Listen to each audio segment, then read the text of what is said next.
All right, Okay. share your screen too, so I can see. All right. Um,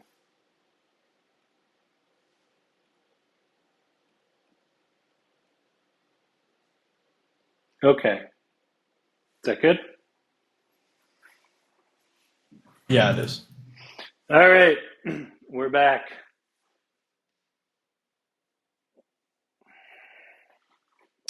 Yeah, my internet connection dropped for like 5 minutes. So, Yeah, I was like, what the hell's going on? yeah, kind of annoying. I've been having weird issues. Like, yeah, I don't notice it's like at night. Usually a little bit later than this, but like HBO Max for some reason, like starts flaking out on me, and like things start crashing every like 5 minutes after a certain time. I have no idea what's going on. They're I guess I probably gotta. doing some sort of dipshit maintenance or something. Yeah, it could be. So, let's see. The last thing that happened was that Garl drew the trap. I shuffled it up. Tom said he wanted to move to Pennsylvania, which I thought was a great idea. And then the only thing left was for Maria to take her turn. So let's do that. So we have one AI card left in the monster's deck. So we need two more wounds. So let's get her back here. Boop. All She's right, going to Mike, roll come on. two dice, hitting on sixes. Two and an eight. No trap. Oh no. Oh no. Oh no. Oh no. Well, McMahon says nothing I can do about it. Our two guys are going to get run over. Um, and they're going to take a damage. That's really lame. Um, I wait a minute. trusted in you, you know. Wait a minute. Wait a minute. Wait a minute. Uh, I think we got to put an asterisk on this whole game. Hey, Chris, sorry about that. I'm gonna cheat. Well, I'm not cheating. Here's the thing. Oh, this is so good too because the trap was all the way at the bottom. Now I'm gonna have to reshuffle and probably put it right up at the top. But here's the thing. I forgot at the start of the game. Garl did this thing. You know, the thing where we said he's gonna throw his founding stone. He's gonna get the +1 permanent strength. Um, I wonder if this would have mattered. But he was supposed to have a persistent injury, and we have not been counting that. So anyway, we did it wrong, but it was in the monster's favor. So good for us. We beat the game on hard mode. Okay. Anyway, all right. So let's see if she can at least get a wound before this thing runs us down. Yes. Okay. So we do get a wound, which means the next wound would kill the monster. But the bad news is, in a reaction to that, because I hit the beast's tail, which is that's fitting. She's behind it, but the monster didn't like that too much. It's now going to move forward and grab the two of us and take us with him. So 1, 2, 3, 4, 5, 6. These two are both knocked down in front of them. Okay. And they each suffer one wound. So this one's for Garl. He takes a body injury. And what's this guy's name? Froderick. I keep wanting to say Frenchie, but that was the other character. Froderick. Oh man, McMaster. It's a head injury. I have a. Oh, yeah. All You right, have it. let's roll it. Roll it. 5. 5. 5. Okay, what happens to Froderick's head? It didn't explode. That's a bonus. Oh boy. Well, unfortunately, Froderick has received an intracranial hemorrhage. That does get him a bleed token, which is not too bad. But the real downside of the intracranial hemorrhage is that he can no longer use or gain survival, and that is a permanent injury. Now, that's not too bad because he didn't have any survival So in this fight, it's not going to make a difference. Um, if he fights in beyond other fights beyond this, though, that might be a liability. But I'll tell you why it doesn't matter. Yeah, it's a pretty big liability. Yeah. But it's not. It can be cured, and also we're gonna have more characters join us if we get through this fight. So he can sit on the bench for a while. It'll be fine. For this fight, he's still in it. We're fine. Okay. So let's see. So that's it. We've all taken our turn. Now it's the monster's turn. This comes back over to her. And the monster has no more cards in its deck. So from now on, the only thing it can do is its basic action, which is going to be to find the closest survivor in field of view, which is our two people. It says nothing about if they're threats, so Right. they are potential targets. So he's going to attack one of us. So Garl has head and waist severe injury. What about your guy? He's got head and anything else? I've got just head and bleeding, but yeah. Yeah. All right. All right. So he's gonna do 2 hits. Okay, Garl. Let's see if he can survive one. I really don't want to lose Garl because he's got the And you can fire it at my guy. I don't care. It's all right. It's too late. Okay, those are both hits. Head again. Oh my god. Why do I keep rolling head and waist? So, they're both severe injuries. Wow. I'm rolling for 2 severe injuries on the guy with the Nice. +1 strength. Like, if anyone to keep alive, like, this is the guy I want to keep alive, of course. All right. Head injury. 6. He's deaf. Oh man. Does gain a bleeding token. Let's hand out more bleeding tokens. All right, let me make a note here that Garl is deaf.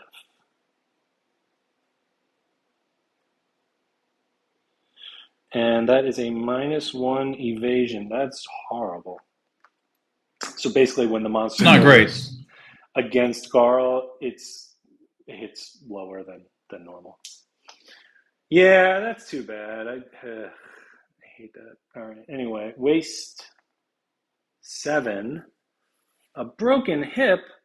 My hip is dislocated. No He God. can no longer dodge. Oh my god. -1 permanent movement. Oh my god. All right. Well, Garl started out pretty good, but You should have just attacked me. that would have been the same thing. Well, the waist. You wouldn't have had the hip injury, I guess. Let's see. Broken hip. Well, if I rolled a 6, it would have been destroyed genitals. So I guess good for Garl that he only got a broken hip. No longer dodge, -1 permanent movement, permanent, blah blah, gain a bleeding token. All right. Yeah, loading up on bleeding tokens. Okay. All right. So that was the lion's turn. Let's get rid of this dude. So we stand up. Boop. Boop. All right. So she's not going to be able to get there.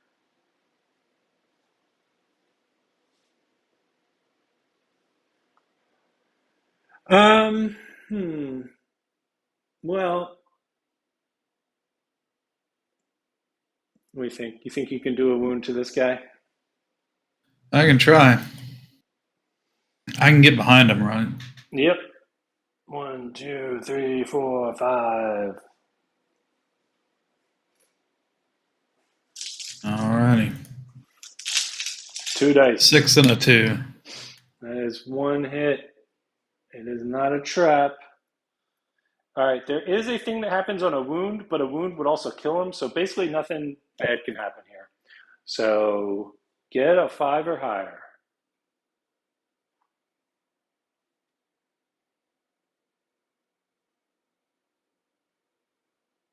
I got an 8. An 8 is great. That's a dead lion, Turkey McMaster. Finally. You did it. Yeah, the first fight can be really tough because nobody has any armor. I think it's like a neat intro to the game because you start out with just a simple weapon and one piece of armor. You don't have to learn a lot of the rules. You can kind of we got into it pretty quickly. And so it's a good little intro, but it also means that with just a couple of bad rolls, these characters are really close to just having their heads exploded. But we only had one head exploded. It's not the worst prologue fight I've ever seen. So these three characters are going to live on, even though a couple of them are seriously injured. Let me see. I'm going to write down here that Carl has a broken hip. So sad. All right. Did Tom find the stream, by the way? Because I know he wanted to see this part. I texted him, but okay. I don't know. Okay. All right. So, when you defeat a monster, okay, there are some bonuses you get. So everyone who survives till the end of the fight gains 1 hunt XP. I don't know where that is in Scribe. I know if I was looking at it, I would know where it is, but I don't remember off the top of my head. But see if you can score yourself +1 hunt XP. Yeah, I found it. You found it. Okay, so you get 1 hunt XP, and then we get some resources from the monster. So we already had a couple that we scored during the fight. So actually, that's pretty good. And then from the White Lion's resources, we get 4. And from the generic resources, we get 4. Did I shuffle? Yeah, I did shuffle these when we did the pick earlier. Nice. All right. So, blub, blub, blub. A lot of fur. Okay. There we go. Organ. Yeah, a lot of hide. Wow. Okay. So this is our haul here. We have, let's see, we got a skull, we got a bone. So resources tend to fall into a few main categories. You got bones, which would be these 3 things here. You've got hides, which is almost all of the rest of it. These are all hides. And then you've got organs. And there are some things that can be made generically that'll say, you just need 2 bones. And then there are other things where it'll say specifically you need like a skull or the monster bone or whatever the piece is. So these are the things we'll have to make things with. But before we get to that, there's a couple of things that have to happen. So first thing is, okay. So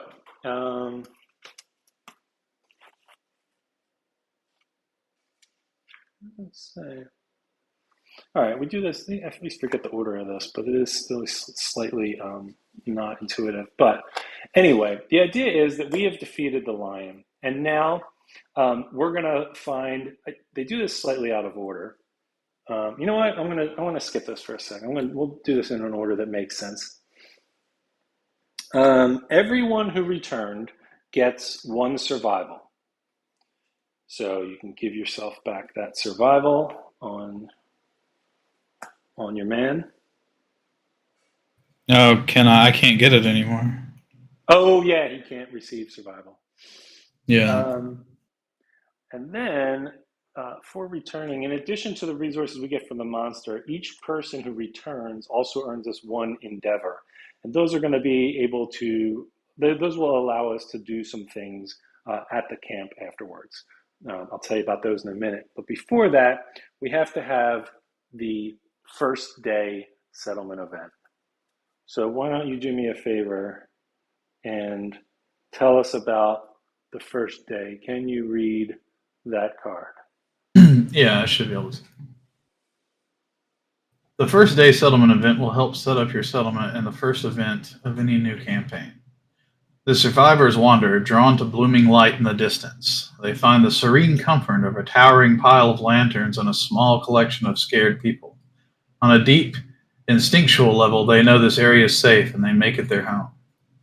Roll 1 die 10 to determine your starting population and record the result on the back of the settlement record sheet. Choose and record genders for the unnamed survivors. You may name an unnamed survivor and create their survivor record sheet at any time during the settlement phase. All right, you want to roll it? Sure. A 7. A 7, nice. So there are 10 unnamed survivors at the settlement when we arrive. So let's see. The first thing we have to do, and there is going to be, yes, we found this big pile of lanterns. Lanterns are important. That's why this campaign is called The People of the Lantern. So we found this big pile of lanterns, and we decided we live here now. There are 10 people who are already there, in addition to the 3 of us who returned, which means we have a population of 13. And this home, this camp that we've made here, it needs a name, Herky McMaster. What do you think that name should be? I came up with Kala Bryn Sturgis. What? How do you spell that? So 3 words: Kala, Calla, and then Bryn, which is Bryn, Okay. and then Sturgis, which is Sturgis. Excellent. No notes. Okay. We've made a home. So we are going to we did the first day settlement event. Now we're going to trigger a story event called Returning Survivors. So we have a few things we have to do here to do the initial setup of the camp. The first one. Well, there's a second part of that card too that I didn't read. You're right. That says number 2. It's okay, just making sure. It's basically telling us to do the thing that I'm doing right now, which is to read this story, The Returning Survivors, and do these things. So this is the initial setup of your camp. Chris, the treasure we received for defeating the lion is all of that stuff that we pulled out of it. All these resources, the skull, the bones, the fur. You don't really get the kind of treasure like, oh, it's a sword or a shield. It's more like Monster Hunter, where you're fighting the monster and you're harvesting parts, and then we're going to turn those into things that are useful to us. So we came back with a pretty good haul of, a whole bunch of hides, which we'll be able to turn into some like starting armor. So that's going to be good. And then we got a couple of bones, and those can make some decent weapons. We might be able to make some bone weapons. And then we have an organ, which we have some uses for that too. But we'll get to that in a second. So let's set up our camp here. So the first thing is we have to nominate a survivor to utter the first words. So nominate a survivor to utter the first words. So this was why I said it wasn't that big of a deal if Maria has to skip the next hunt, which she does. So I'm going to go ahead and nominate Maria. And you'll see why in a second, but basically this is going to force her to skip the next hunt. So either way, she was skipping the next hunt. And while we're at it, your character, you can go ahead and remove any of the light or heavy injuries that he has on him, including the brain location. Keep insanity if you have it, and he doesn't have survival, so you don't have to worry about that. Okay, so the first words: the nominated survivor steps forward and gains +1 courage. So she's going to check off the first box on the courage track.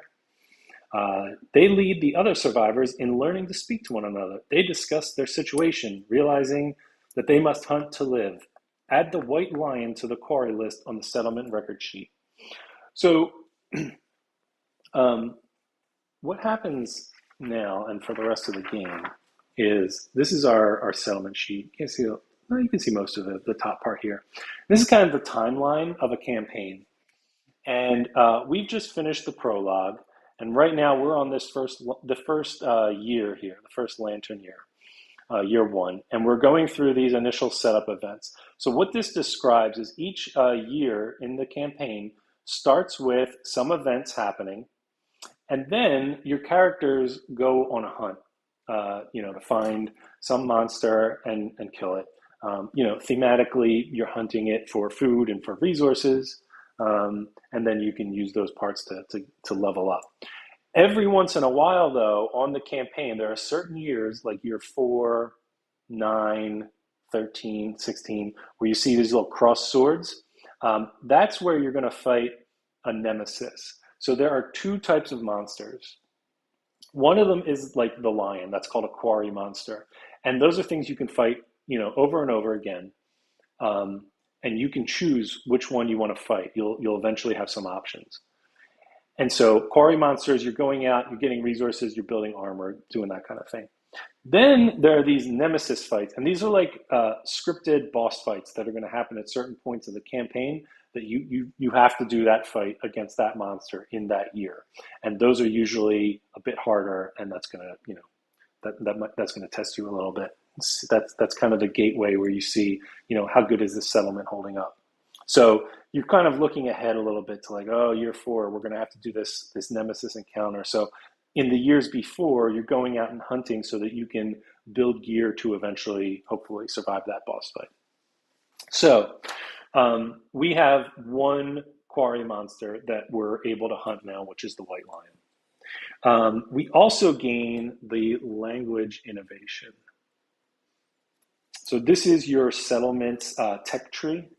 And it starts with language. Language does a few things for us.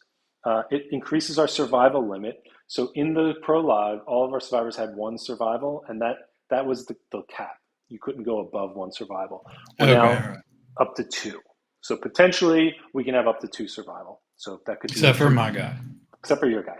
But he doesn't have to be your guy. What you find out is it's not so much that we have characters that we're playing throughout the campaign. It's like we have a settlement we're running, and there are 13 people in it. So they're all our characters.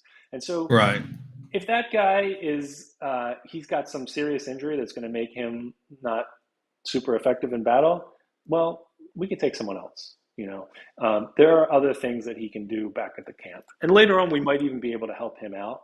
And we can remove that injury he has later on. So he might come back into play. So we did get survival +1. Also, because we now have language, we all gain the encourage ability, and this gives us something else we can do with survival. So in the prologue, the only thing we could do was use it as dodge, which is a good thing. But now we have another option with our survival points, encourage. So if somebody is knocked down, you can call out to them and stand them up. So this way they don't have to wait until the end of the next monster turn. Yeah, so encourage is really good. With all of these survival actions, though, you can only do each one once per turn. So again, not something that's going to come up in the prologue because you only had 1 survival to begin with. But later on, you might have like 5 or 6 survival. You can't call out to 5 or 6 people and stand them up, right? You can only do 1 per turn. Right. So that's encourage. And that's the first thing on our tech tree. And every time you unlock something on the tech tree, it brings in other potential future techs that you can get, future innovations. So language, when you discover that, you bring in these 6 cards. These are all the other technologies that kind of branch off from language. You can tell because they all say language consequence up at the top. So the next time, yep, exactly. So the next time we innovate, it'll be a random pick from these 6 things. And when we get one of them, like it will bring in its next set of things that connect to it. So the more we innovate, the more potential texts there are out there for us. So we've discovered language. What else happens? We build the innovation deck, so that's what I just was talking about. And then armed with language, the nominated survivor aptly names the glowing center of their home, the Lantern Horde. So that's the middle pile. And actually, if you look at the board that we were playing on in the fight, this is actually a map. This is not a map, but I mean, this depicts the Lantern Horde. This is the center of Right. our settlement, this big pile of the lanterns and stuff. That's what the artwork is on the board. So that's the Lantern Horde. That is a place on the map, but it is also a settlement location. So we now have our first settlement location, the Lantern Horde. And so these are like shops and things in town that you can unlock. And that's a fun thing with the green screen there. But let me put it here for now. But this is the Lantern Horde. And it's one of the buildings basically in the town. And there are more of these that will unlock as the game goes on. And they all give you either different things that you can craft there or different options you can that you have when you're in this settlement phase. So the Lantern Horde gives us the ability to innovate. So this gives us the ability to gain more techs. And the way we do that is we spend one of each type of resource, bone, organ, and hide, along with one of these endeavors that we earned. And that's how we can, we'll draw 2 cards from the deck and Okay. we'll choose one. Innovating is really good. I'm going to recommend we don't do it this year, but in general, like we want to innovate pretty frequently. And I'll tell you why in a second. The other things you can do with the Lantern Horde is you can unlock the 3 basic buildings, the Bonesmith, the Skinnery, and the Organ Grinder.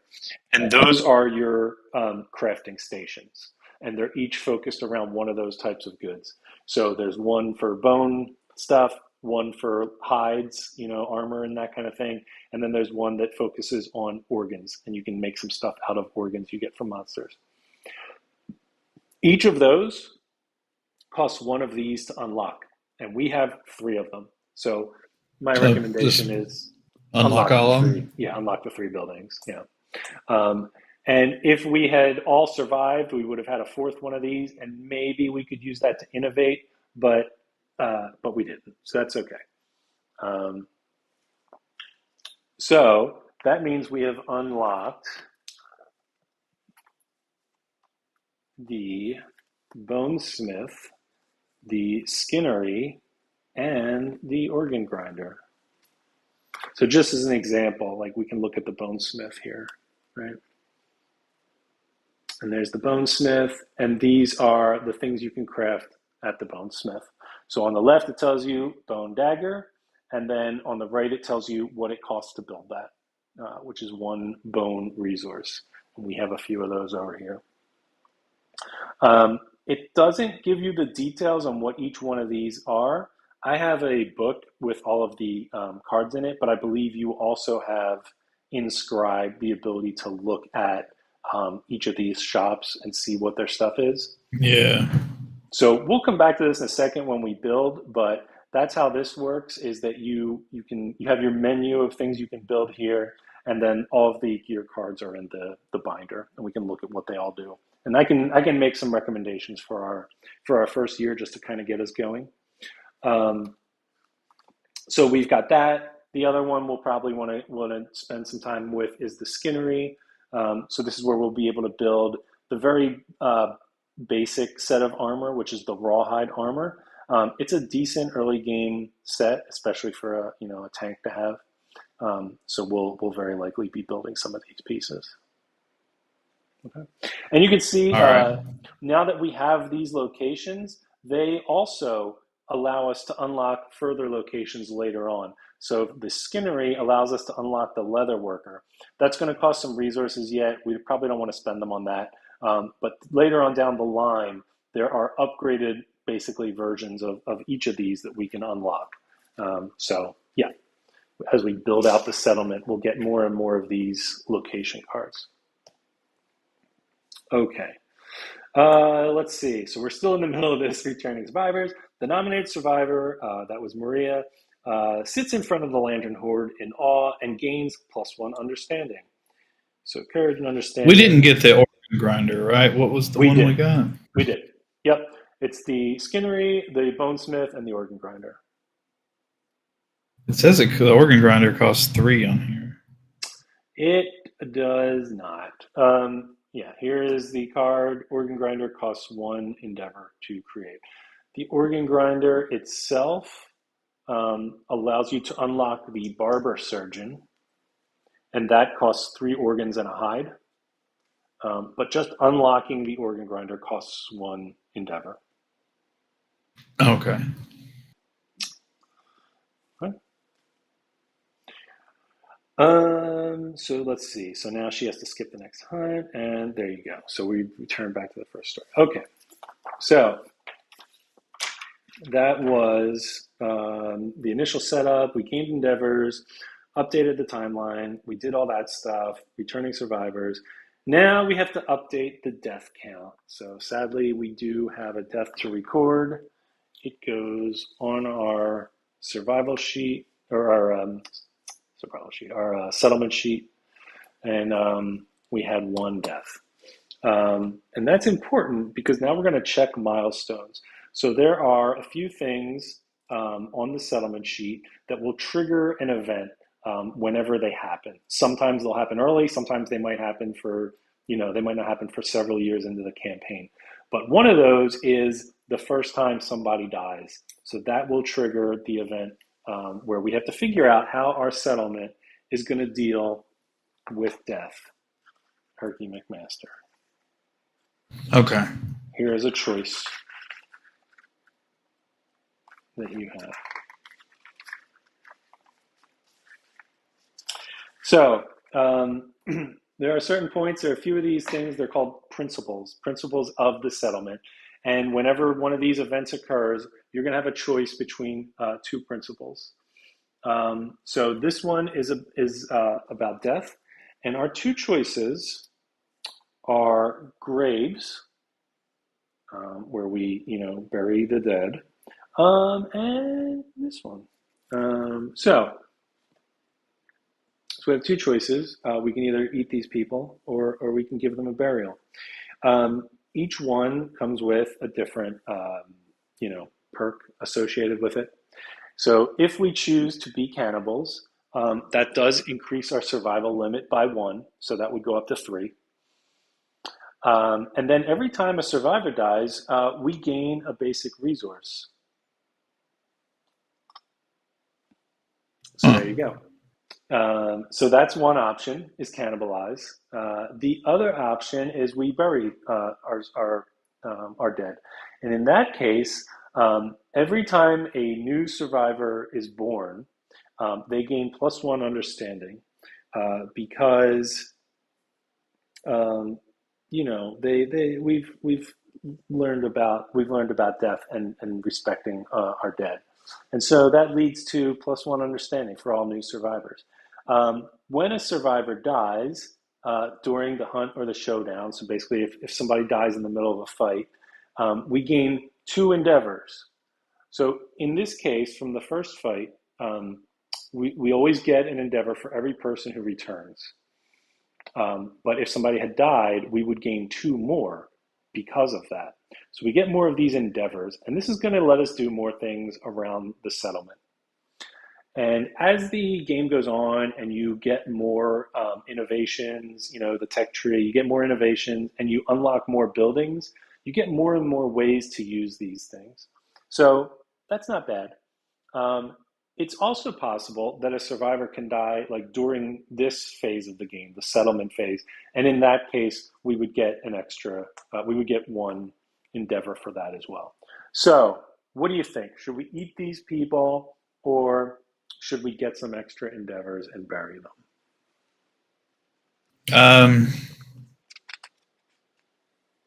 We should bury them.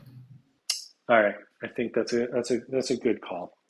So the first grave is our choice. The settlement decides to build a small monument to mark their loss. I just pushed the camera, sorry.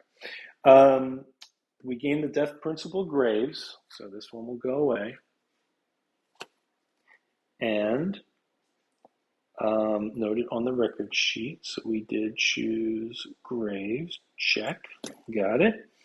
After adding the card to the settlement, roll a d10. Why don't you go ahead and roll 1 for us? All right. A 6. A 6. Good choice. Nominate a survivor. Let's see. We want to pick someone who is going to be fighting for this one because I'll just tell you what it is, and then we'll figure out who to apply it to. So you nominate a survivor. With tears in their eyes, the survivor takes a shard of rock from the grave and marks themselves with it. They cherish this mark forever. The survivor gains +1 permanent luck. +1 permanent luck is really good. It just means that A 9 or a 10. a 9 or 10 is a crit. Yeah. Right. So let's see. I would say Girl. I would say Garl, but he's deaf and has a broken hip. He's a mess. Um, I think he's got -1 evasion like permanently. I don't know if Carl's going back outside for a while. He might be sitting in the camp for a bit. My guy's a little jacked too. Your guy had what did he get? He had some. I can't gain survival or Yeah, we use don't want survival that. again. Usually, I would put the luck on. Like if we had a ranged person, maybe we'll get one of those in a year or two, if we can get like a bow going. So I think we might be better off just naming one of the 10 people we found and just giving them +1 luck. You know. Um, Well, hey, let's make chick then. CZYK. okay, let me get our survivors listed here. So Garl, Maria, spell your guy's name again. It's Frederick with an O. Froderick. Oh, Froder. And CZYK. Yeah, CZYK. All right, and I'm just going to put +1 luck, and that's a female. Yeah. Okay, and then I am going to say we don't have to name all of them yet, but I'm just going to even up things between like male and female for the rest of the unnamed survivors we had. So we had 13, which is 1, 2, 3, 4, 5, 6, 7, 8, 9, 10, 11, 12, and 13. Okay, so there we go. So we have somebody sitting on +1 luck. Nice. All right. So at this point, it's just, we can we can build stuff with the things that we found. And then that's where you would like prepare to go out on the next hunt after that. So Right. what we've got is, get Graves out of here for a bit, put that there. So we have all this stuff. We have these locations. I can give you some like, basic things that I do typically is I pick a tank person. And tanking in this game is, it's maybe a little boring. I usually just do it myself, but I'm fine if you want to try it as well. But let me tell you why it's boring. Usually I take enough of the hides to build a full set of the armor, the rawhide Sure. armor. And the rawhide armor is pretty nice. It has, let's bring out the gear book here, the big book O gear. And let's go to, here we go. All right, so here is the leather stuff, or not the leather, but the hide stuff. So the rawhide. Tom wants to know if we can freely exchange gear between missions. Sure, absolutely. Most gear, yes. There is some special gear that like it has to be locked to a certain person, but we haven't encountered any of that yet. So, so like I was saying earlier, you have this concept of like your character is really kind of two things. Your character is your character sheet, and this has your character's stats, their armor, fighting arts, things like that. And then you have their gear grid, which is the stuff that they're wearing. And you kind of have to think of these as like, these characters, they can, as you've seen, explode. And so if character dies, Yes. you can always just take your gear grid and move it to another character and say, okay, you're going to be the tank now. Right. And so when somebody dies in a fight, their gear does come back. we don't lose it. So just because you died, we still have that stuff, and we can still transfer it to another character. Okay, good. So we still have that stone. Yeah, so you kind of think about it as like two separate things. Like, yeah, you're trying to build up your characters, and you do want to make these powerful characters and get cool abilities and things like that. But at the same time, you're trying to build up these gear grids, because those are things that are going to carry over from one character to the next. Um, so so let's, we can take a look at, some of the gear that's in here. So the rawhide armor. This is the first set you can build. The rawhide headband has a very useful ability on it, which is you can use your action instead of attacking. You can look at the top two cards of the AI deck and put them back in any order you want. And I mean, anyone could do this. I tend to do this with the tank. And so what that means is a lot of the time, what the tank's turn is they look at the top two cards, they put them back in any order, and then they try to move themselves into position to take the next hit. And Sure. so the tank doesn't attack nearly as much as other players are, which can be a little bit boring. If you're playing all four characters solo, it's fine. But if it's like, oh, this is my one character and that's all I do, that can be a little bit boring. So I usually volunteer to do that. But in our last campaign, we had another guy who just wanted to try it, so he's running tank for us now.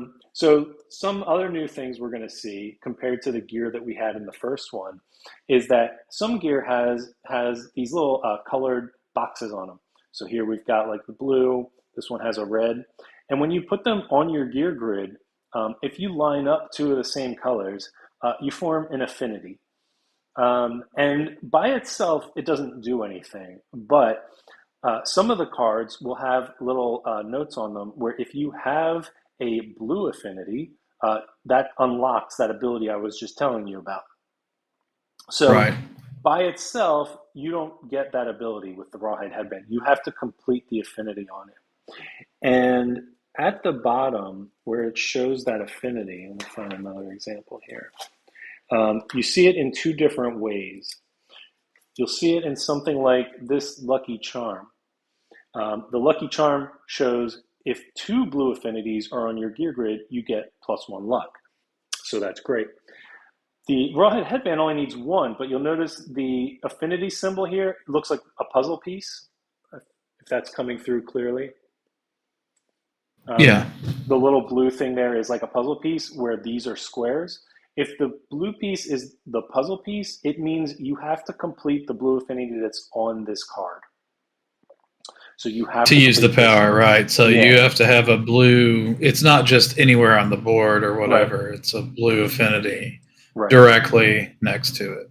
So if you had this one here and then some other blue thing next to the lucky charm, those two blue affinities could also power. Oops, I'm hiding it.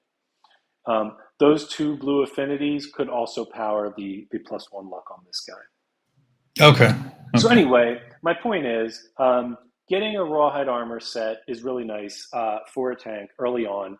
It would cost in total 5 pieces of hide. We lucked out and ended up with 6 of them, so we're doing really well there.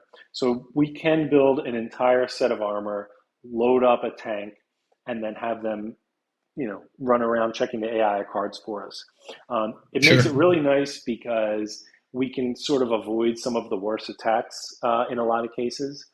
And then when you get clever about it, you're not just picking which attack the monster does next. You're also choosing, after the monster does that attack, that second card is the thing on top of its pile. So if you wound the monster, that's the card that you're getting rid of. So anyway.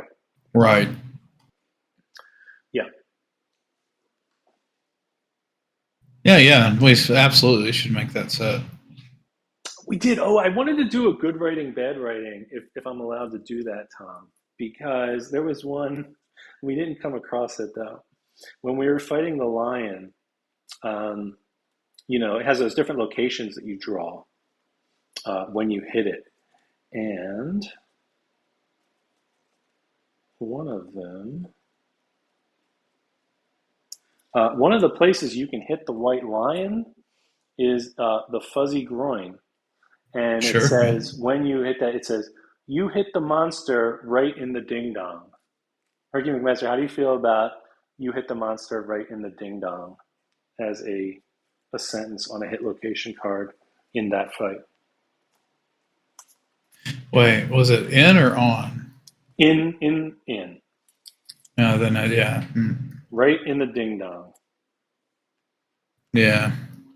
Tom says it's bad writing. I think you're right, Tom. I mean, this is no place for that kind of foul language, Herky. That's a It good just point. it just seems kind of jarring thematically.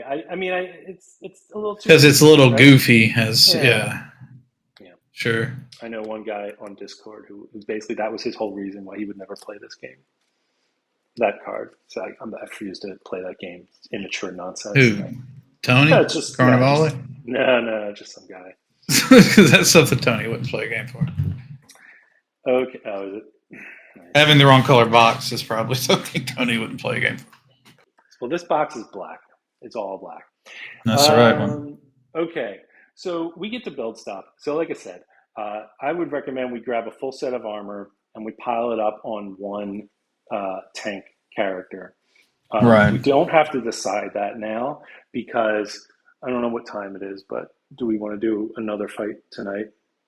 Or do we want I to? don't know. It's 11 your time already. So Yeah, I think I do want to do another fight. The thing is, remember I said there are three sort of main phases to this game. So this is the second. There is still the yeah. third. So once you decide to which monster you're going to fight, you actually have to hunt the monster, and there is a hunt phase that you do.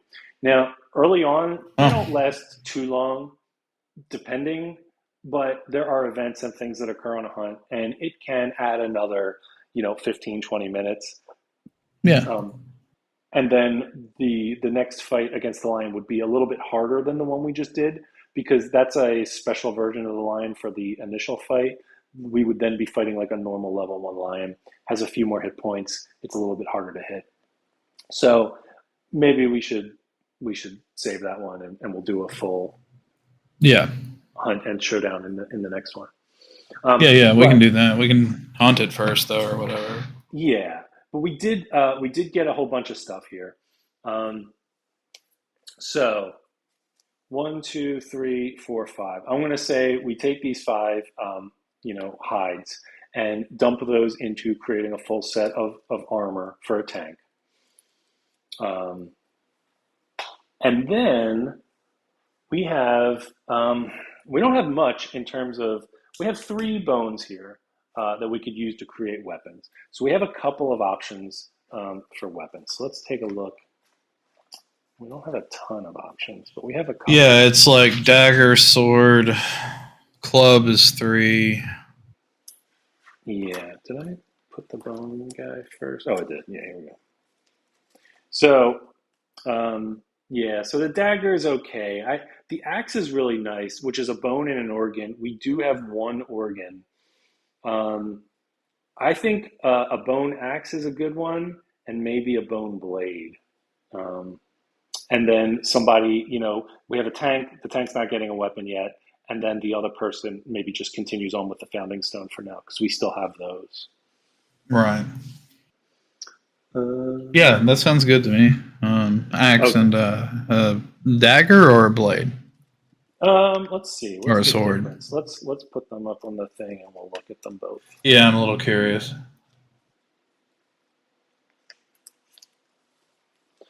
So the dagger is 3 speed. So you roll 3 dice when you 3 dice. attack. Yeah. Uh, that's that can be good or bad. 3 hits means uh, you could be more likely to draw a trap. But it means more hits. The other thing is it takes a 7 or higher to hit with the dagger. The blade can hit on a 6 or higher. And the blade gives you 2 strength on your wound attempt, where the dagger only gives you 1. Now, on a perfect hit, the dagger gives you +1 survival. That's kind of interesting. Like if you roll a hit and you roll a 10, you gain a survival. Um, and then the bone blade is frail. Um, so Yeah, I think I'd rather go with the dagger, to be honest with you. I don't want to take the chance of losing your weapons all the time. okay, so you only lose the weapon if you hit a location that is super dense, and the lion doesn't have any super dense locations, so you don't have any chances Oh, of losing your weapon against the lion. The next monster we would fight in his entire, hit location deck, there's one super dense location. So it's not something that early in the game comes up over and over again, and after a while you're going to replace that sword anyway. So I don't know if I would consider that like a major factor. But if you want to try speed, does you know what? Dagger doesn't even have paired though. I was going to say that would be kind of cool. There are some weapons that have a keyword on them that says paired, and basically means you can dual wield them. So if oh, you have sure. two of them, you add up their speed. So if you had paired bone daggers, you would roll 6 dice to hit. Wow, that'd be Um, awesome. but the bone dagger does not have paired on it, so I don't know. Tell you what I like is the bone club, but that would use all three of our bones, and it is a tricky one. This is like one of the heavy weapons in Monster Hunter. The bone club, uh, you roll 2 dice, hits on a 6+, adds 5 strength to your swing. Um, Really nice, but Wow. it is cumbersome, which means you can't move an attack on the same turn. Um, Oof. so it's like using the big heavy weapons in Monster Hunter. You like really have to get your Sure, positioning yeah. down, You have to, yeah. and it helps a lot. Just like Monster Hunter, it does help a lot to sort of see these monsters a few times because you do sort of get a sense of how they behave and where they're more likely to be or not be. So that one's a little tricky to use, but it is really nice when you land a hit with that thing. Yeah. Okay, so let's see. I'll tell you what. I'll take the tank, and I'll do tank stuff. Um, and my other survivor, I will keep Okay. the founding stone. So let's use the 2 bones we have left for your 2 survivors, um, and let's get them. I would say get the axe, and then pick one of these for the other one. Um, because the axe is also really nice. Let's take a look at that as well. So At the end of there's the the day, it's like, oh, yeah, that is awesome. so the axe has 3 strength and savage, which is it doesn't come into play too much, but it's kind of nice. If you get a critical when you wound, you do 2 wounds instead of one. So Oh, that is nice, yeah. that's nice. It doesn't happen too often, but it's cool.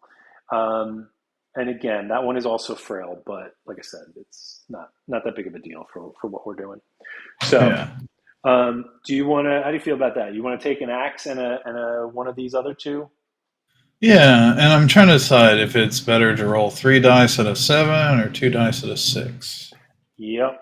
And also keep in mind the difference in strength The because strength, yeah. remember with the lion as we were fighting it, you needed a 6 to do a wound. So it But would be 5 instead. yeah, but with the normal lion, it's an 8. So it would be a So 6 again. yeah, so it gets a little harder to actually land a wound. Damage, Um, right? Yeah. yeah. Yeah, let's just do the sword and the axe then. Okay. So I'm going to put this down. And that will spend. So we will have 2 things left that we can save for next time. They'll just stay in storage, which is the Great Cat Bones and the Shimmering Mane. These are 2 good things to hold on to because when you defeat a regular, not prologue lion, it unlocks a special shop um, that has a bunch of gear that comes from the cat resources in it, and these are both going to be useful when we have that thing. So these are good Oh, to save for later.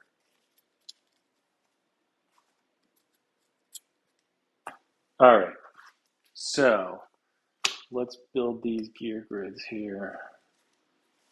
Save these for now. Get this out of the way.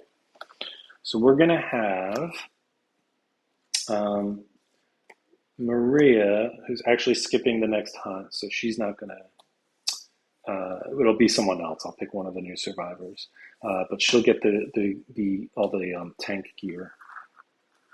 Garl is taking a nap, so we're going to just write down his stats here and put him aside.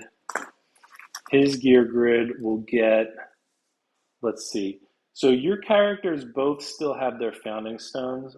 Since you're taking these two weapons, I'm going to take one of your founding stones if you don't mind, and I'm going to put it on my other gear grid. That way I have two, they both have weapons. They'll have founding stones. So now your two gear grids here, one gets an axe, one gets a bone blade.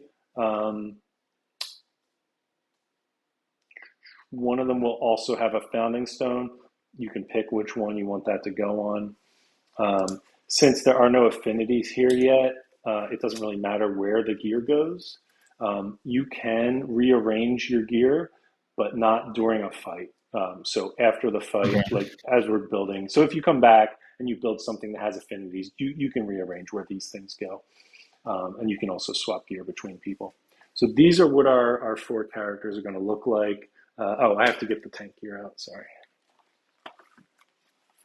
So she's going to get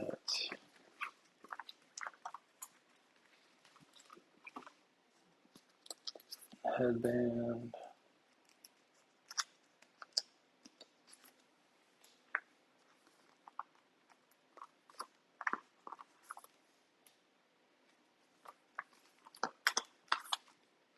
Pants and boots. Okay.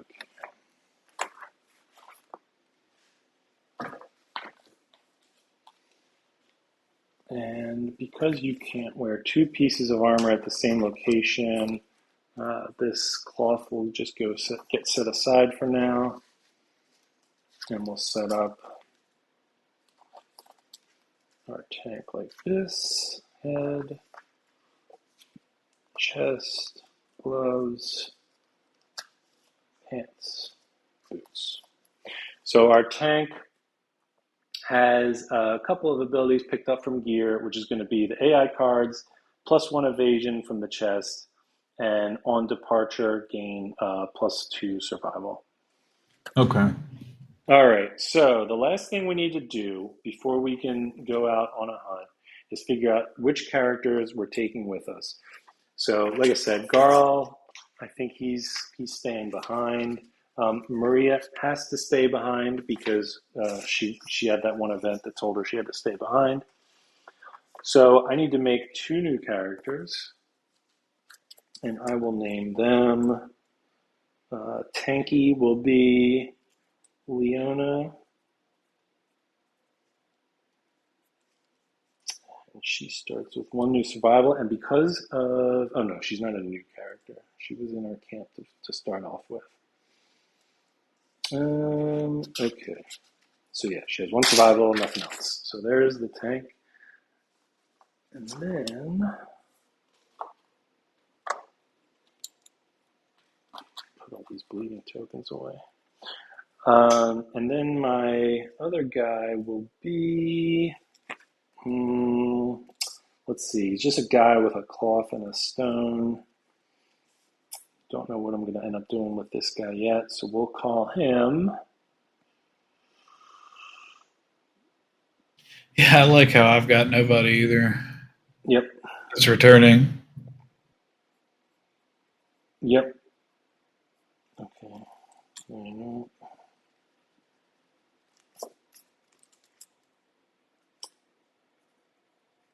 This guy will be Solaire. Okay. Now your characters,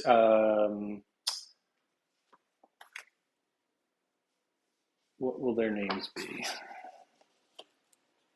I guess I'll use CZYK, check. All right. She's got the +1 luck, so make sure you add that. And I'm making a male character named Mark Wardson. Oh no. Oh God. All right.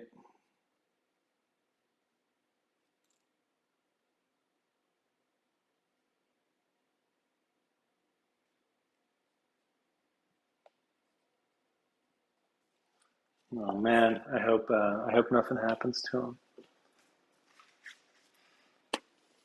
Me too.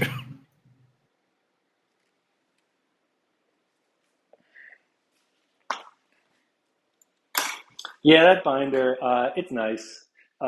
It was I got it off of Etsy a while back. I think I'm gonna have to buy another one if the expansion ever comes out because it can barely hold all the gear as it is now. All right, so graves and language. Yeah, this is the So, foundation deck. I'm gonna leave that so my there. characters have a bone axe and a cloth. One of them does, right? Yeah. Do they So all? one They of don't them, all start with a stone, right? Or do all of them? right? No, no, they don't. The stones are limited.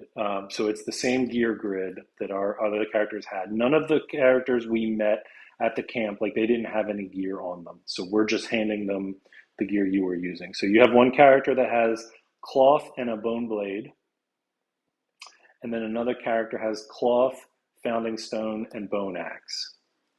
Okay, right. It is awesome.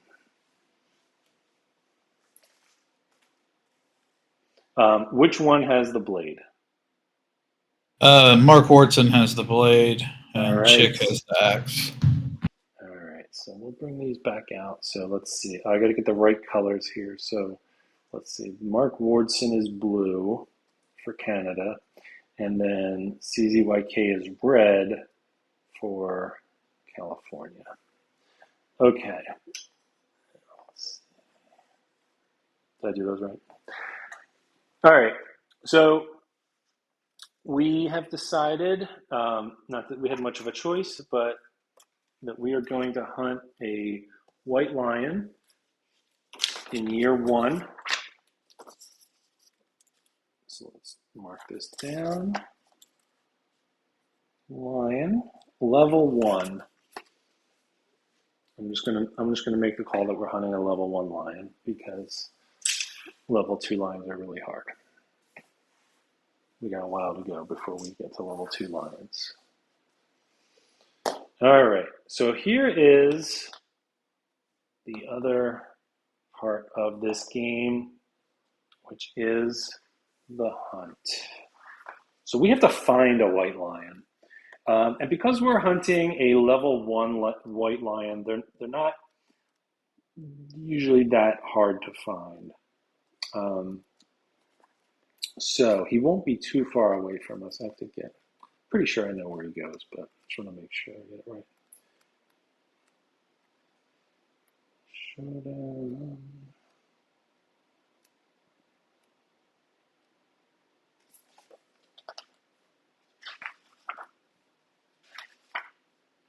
White lion. Okay. So the white lion starts one, two, blank, blank, right there. And there will be some white lion events. I'm going to shuffle these up. This is just a monster, right? So it's at the level one white lion or two? Yep, this is a level one. And so what we need to do is we need to hunt this lion down. So we're here, the lion's here, and we're trying to catch up with it. But every step along the way, there's going to be some event that happens, and we have to deal with it. Some of these events are really bad, and some of them are fine. If you're lucky, not much happens, but some of them, man, they can be rough. So we'll see. So uh, essentially, we just take turns. We have to choose one character for each step. So we'll say, like, I'll choose, I'll tell you why, but let's say I choose this guy and I'll move him into here. We all move together, but you are choosing one character as like the main character for that event. So we Yeah, the all move leader. together, but yeah, he's going to be the one who resolves the event. Anything that says you take damage or you blah blah blah, that's going to be him. So if there's a card here, we flip it over and we read whatever's on the card. it's going to be one of the Lions events. If there's a blank space here, that's where we roll two dice, two 10-sided dice, and we use it to, basically generate a number from 1 to 100. And then there are 100 events, generic events in the book. And we would flip to that page, read the event, and do it. Not always, but in general, the events that have the white lion cards on them, they tend to be, let's say, less likely to just randomly kill you. I'm not saying they're always good for you, but some of these events, the generic events in the book, they can be pretty nasty. They're just going to, yeah. This is one of the reasons why I would hesitate to play this game with 4 people unless they really knew what they were getting into, because you can die on the first fight. And then that character is dead for the rest of the hunt and the actual showdown. You have to go do a full fight, and that person could just be dead. And so that sucks. If you're one of 4 people at the table, I mean, you have to, you can control the monster or whatever. But yeah, it's a little rough. So we'll see what happens. Maybe it'll be fine. Here we go. So if we're lucky, 3 events and then a lion. Sometimes it's harder than that. I'm going to let you, if you want to choose to do one of the events here, and then what I'm thinking is I'll pick the tank to do this event, because that's the generic one.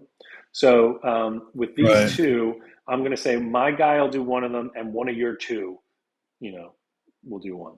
So Mark Wardson, I think, is going to go in first. Brave Mark Wardson with the blue die. Okay. Oh, wow. Okay. All right. Anyway, hunt's over. So this is the white lion cub. This can be good. This can be good. What happens is the survivors find a white lion cub. They may choose to slay the cub. If they do, each survivor gains 1 random basic resource, which, by the way, is amazing. That's like 4 resources right off the bat. Just to put it in perspective, you get 8 resources from killing the lion. So that's half of the resources from a full fight for killing a baby. Then you roll a die on this table, and depending on what happens, you might just go right into the fight against the lion, and either the lion will ambush us, and it's going to get 2 turns right at the start of the fight, or it'll just be a regular fight. So, Herky McMaster, should we kill a baby lion? I'm going to say no. Wow, really? Yeah, I mean, all right, we're I wouldn't do it. You wouldn't do it? Okay. So then we have to roll. So we've spared the cub. That could be bad. Yeah. All right, here's what you're going to do then. You're going to roll 2 dice for Mark Wardson. Make sure that if you have 2 different colored dice, or just roll them one after the other, but one of them is the 10s and one of them is the 1s. I'm just going to do a 100-sided dice on this side. Hold on. Oh, fancy, man. 28. 28. Can't believe we didn't kill the cub. Okay. Let's put this thing over here. I like it. He's sticking to his guns, Tom Chick. He's role-playing the choices. I'm for it. Okay, 28, you said. 28. All right, Mark Wardson. Get ready for Trollbird. A rumpled, unsightly bird stands in the survivor's path. Its beady, wet eyes blink expectantly, and it calls out with an eerie human chuckle. The survivors may archive 1 consumable item or gear. Unfortunately, I don't think we have any consumable items or gear. If you look at your gear, it'll tell you at the top there are keywords. So like bone axe is weapon, melee, axe, bone. We don't have any consumable. So that's not an option. The survivors may archive one consumable item or gear, offering it to the troll bird. If any survivor is insane, they must feed the troll bird if able. If they feed the troll bird, it hops off with a terrible cackle. If they don't feed the troll bird, it follows the survivors on their hunt, constantly mocking them with its chuckle. Roll 1d10, Mark Wardson. All right. 6. Okay. On a 6 plus, the troll bird mocks and distracts the monster as the survivors sneak up. All survivors gain +1 insanity. All right. That is not the end of the event, but let me quickly mark this down on my 2 characters. Make sure you give your 2 characters 1 insanity. Let me know when you're good. Okay, got him. Now, at the start of the showdown, the survivors ambush the monster. So, cool. So Nice.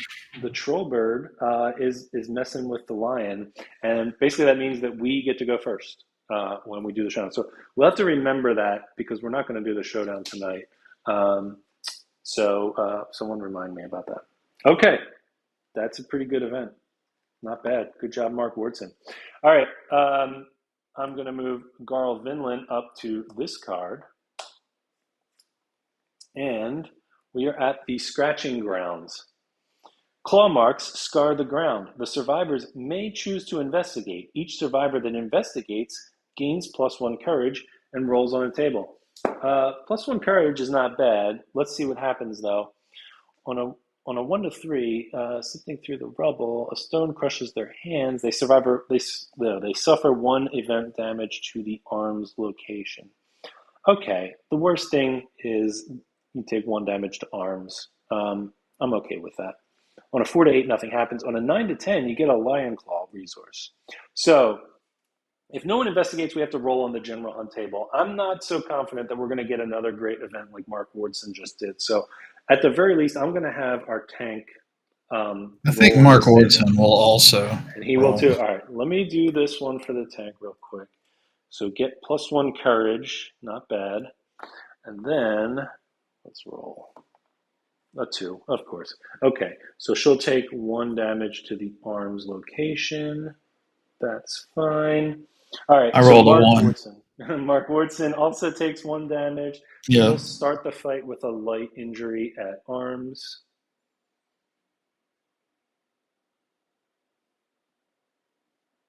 Let me just make sure. I have got that one wrong before.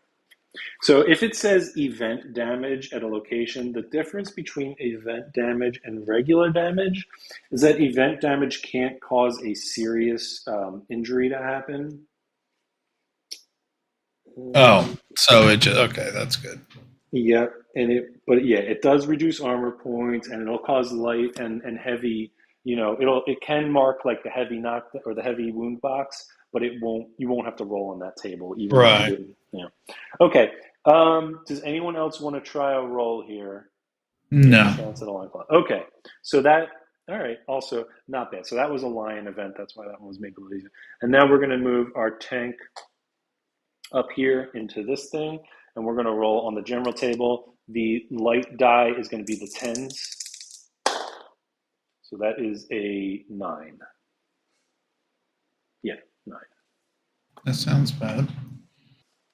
I don't know. I don't think these events really get An better the higher 09? numbers. So Or is that a 99? it's a 9. Yeah, because 99 No, just 9. was a Okay. yeah. It is funny. There are. We'll talk about that a bit. Okay, golden light. That sounds good. A golden light blinds the survivors, stopping them in their tracks. The light shines from a single source. The event revealer is compelled to investigate.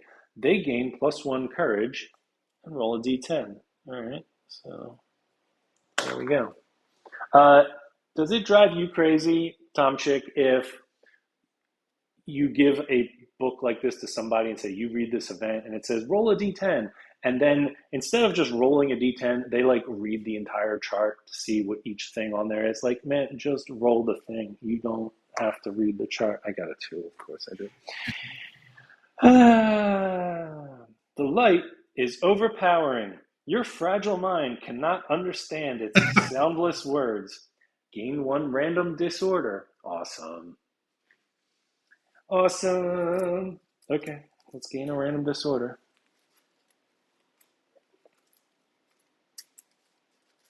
Let's see.